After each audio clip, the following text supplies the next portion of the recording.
For the typical person's career, your tax bracket was relatively out of your control. You may have had some itemized deductions, but for the most part, your tax bracket was closely tied with your salary. In retirement, that completely changes. You can be very intentional with which tax bracket you're in each year, and because of this, tax strategy can oftentimes become even more important once you are at or near retirement. It's also worth noting that in retirement, the more taxable income you have, the more you may pay in Medicare or IRMA charges.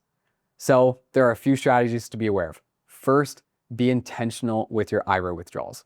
Many people who are at or near retirement have the majority of their savings in a 401k or IRA account.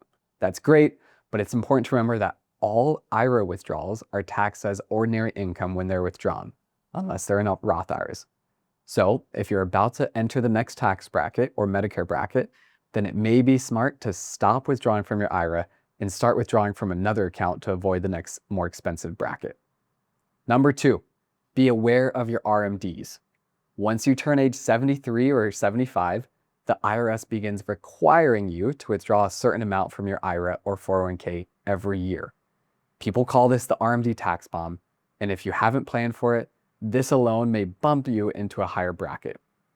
Which brings me to my third point. Be strategic with Roth conversions.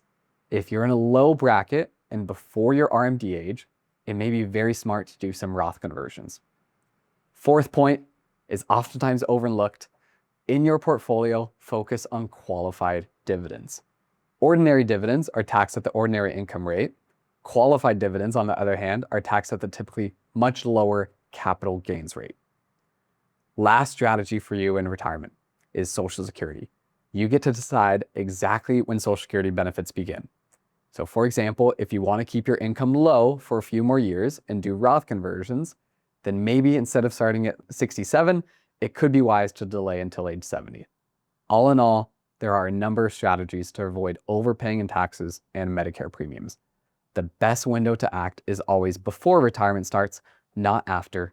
So if you're unsure what your tax picture looks like across the first decade in retirement, then set a time with us and we'll be happy to discuss.